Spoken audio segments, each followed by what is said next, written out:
सिमरिया विधायक केपी त्रिपाठी के खिलाफ फर्जी व भ्रामक खबर चलाने व भ्रामक प्रचार पोस्ट करने वाले आरोपियों के विरुद्ध न्यायालय से जारी हुआ वारंट, आरोपियों ने कोर्ट से कराई जमानत। विधायक केपी त्रिपाठी की छवि को धूमिल करने का किया गया प्रयास, रीवा न्यायालय ने लिया संज्ञान।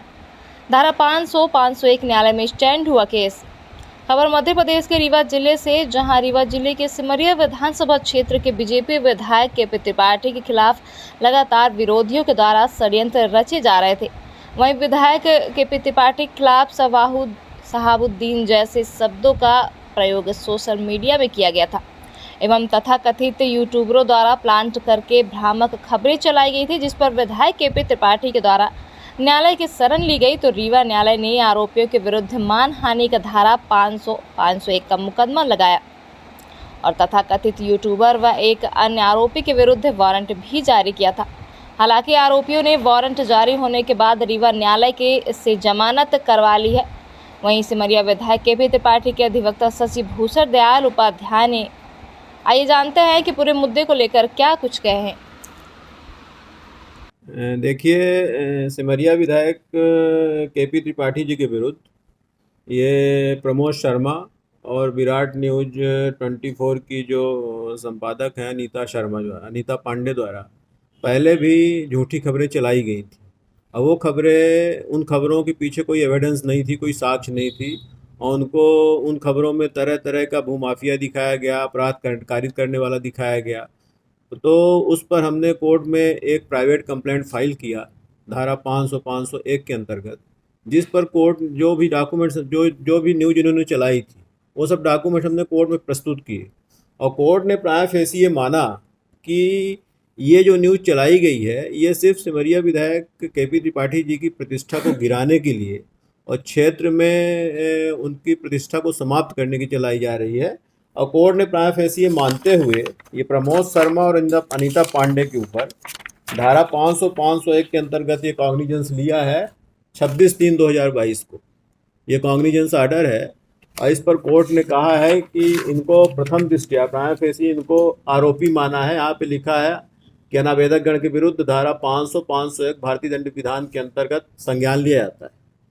और तो इस तरह से प्राय फेसी कोर्ट के सामने ऐसी कोई एविडेंस नहीं थी जिससे ये साबित हो कि सिमरिया विधायक ऐसा कुछ करते हैं, बल्कि इन्होंने जो चलाया उसको कोर्ट ने प्रथम दृष्टया उसको गलत माना और ये माना कि इस न्यूज में कोई सच्चाई नहीं है, कोई तथ्य नहीं। न्यूज एजेंसी को मौका, भाई प्राय फेसी तो कोर्ट ने मान लिया कि ये न्यूज गलत है, क्योंकि धारा 500 में प्रावधान है कि कोई भी जर्नलिस्ट जो है अगर कोई न्यूज चलाता है तो उसके पीछे कुछ न कुछ एविडेंस होनी चाहिए। तो जो धारा 500 के जो प्रावधान है उसके अंतर्गत इनकी न्यूज़ कवर नहीं होती। तो कोर्ट ने मान लिया कि आपने किसी व्यक्ति के रिपुटेशन को हार्म पहुंचाने के लिए ये झूठी खबरें चलाई तो आप प्रथम दृष्टया इसके अपराधी पाए जाते हैं। अब जब ट्रायल चलेगा तब इनको मौका मिलेगा, तो जो न्यूज़ उन्होंने चलाई है उसकी सफाई में इनको जो कहना होगा कहेंगे। अदरवाइज़ फिर अगर नहीं कुछ पेश नहीं कर पाते हैं ये, तो धारा 500 में 2 साल का कन्विक्शन है। जैसा कि अभी आप लोगों ने राहुल गांधी का केस लेटेस्ट देखा है कि कोई एविडेंस नहीं थी और राहुल गांधी को 2 साल का कन्विक्शन हुआ और उसमें फ़ाइन भी है। तो अगर इनके पास, तो हमको तो नहीं लगता जिस तरह से इन्होंने न्यूज़ चलाई थी, हमारे पास तो सब प्रिंट आउट भी हैं, हमने सब निकलवाए थे, हमने सब कोर्ट में प्रोड्यूस भी किए हैं कि ये हमने इनको नोटिस भी दिया था। हमने इनको नोटिस दिया था, इनको ये अपॉर्चुनिटी दी थी कि आप हमारे क्लाइंट से माफ़ी मांग लें। तो नोटिस का इन्होंने कोई जवाब नहीं दिया और ना उसका उत्तर दिया उन्होंने नोटिस का। तो ये तो और कोर्ट ने इसको एस्टेब्लिश मान लिया कि जब इन्होंने नोटिस का कोई उत्तर नहीं दिया, कोई खंडन नहीं किया कि हाँ हमने जो न्यूज़ चलाई है वो सही है, तो हमने कोर्ट के सामने जो भी डॉक्यूमेंट पेश किए उन सब पर कोर्ट ने ये कॉग्निजेंस लिया। जैसे इस तरह की न्यूज़ चलाई गई, रीवा के शहाबुद्दीन की कहानी, सिमरिया के मतदाताओं की जुबानी। तो इतने बड़े अपराधी से एक आप लोकप्रिय जनप्रतिनिधि की तुलना कर रहे हो, इसके पीछे आपके पास तथ्य क्या है? इन सब चीज़ों को कोर्ट ने गलत माना है और इस पर कोर्ट ने जो है वो प्रथम दृष्टया इनको अपराधी मान लिया है और इनके खिलाफ जो है वो वारंट जारी हो चुके हैं। वारंट जारी के बाद उन्होंने जमानत करा ली है और अब केस जो है वो एविडेंस के लिए फिक्स है और अब फिर से एविडेंस शुरू होगी और उसके बाद उसका ट्रायल शुरू होगा, तब इनको ये अवसर मिलेगा सर मीडिया को जैसे खबर चलाने की तो एक छूट होती है, ठीक है, वो कुछ 19-20 हो सकता है एविडेंस को लेकर, तो मीडिया संस्थान को तो घेरे में नहीं लेना चाहिए। नहीं, मीडिया को खबर चलाने की छूट है। धारा 500 में लेजिस्लेचर ने 7 एक्सेप्शन दिए हैं।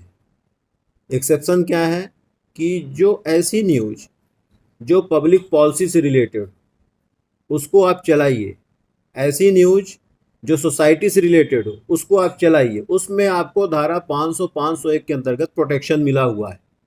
आप आईपीसी उठा के देखेंगे तो उसमें सेक्शन लिखे हुए हैं।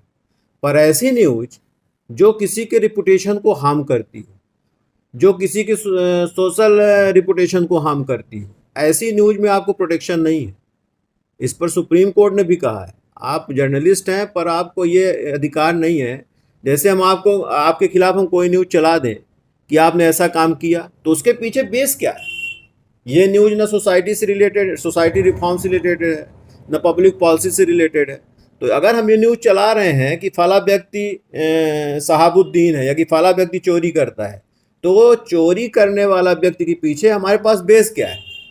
तो इसको जो है ये प्रोटेक्शन में नहीं आता है। जो प्रोटेक्शन मीडिया को मिला हुआ है, जर्नलिस्ट को मिला हुआ है आईपीसी की धारा 500 501 के तहत, ये उसमें नहीं आता है कि आप व्यक्तिगत रूप से किसी व्यक्ति को रिपुटेशन को कोई चीज़ पब्लिश करो, विजिबल उसको दिखाओ, रिप्रेजेंट करो और उसके रिपुटेशन उससे डैमेज हो, इस पर प्रोटेक्शन अप्लाई नहीं करता। सर जैसे कि किसी अखबार को चलाने के लिए आरएनआई की जरूरत होती है और एक चैनल को चलाने के लिए सैटेलाइट लाइसेंस की जरूरत होती है। यदि किसी के पास ये दोनों नहीं है और किसी के खिलाफ भ्रामक सूचना फैलाई जा रही है तो उनके खिलाफ उनके प्रति कौन सी ऐसा कार्रवाई कोई सख्त कार्रवाई हो सकती है? पहला तो उसके खिलाफ अगर जो जैसे कोई अगर प्रिंट मीडिया है, तो प्रिंट मीडिया अगर वो पीपल्स ऑफ रिप्रेजेंटेटिव एक्ट के अंतर्गत रजिस्टर्ड नहीं है, वो लोक प्रतिनिधित्व अधिनियम बना हुआ है जिसके अंतर्गत इलेक्शन भी आते हैं और ये मीडिया भी कवर होता है।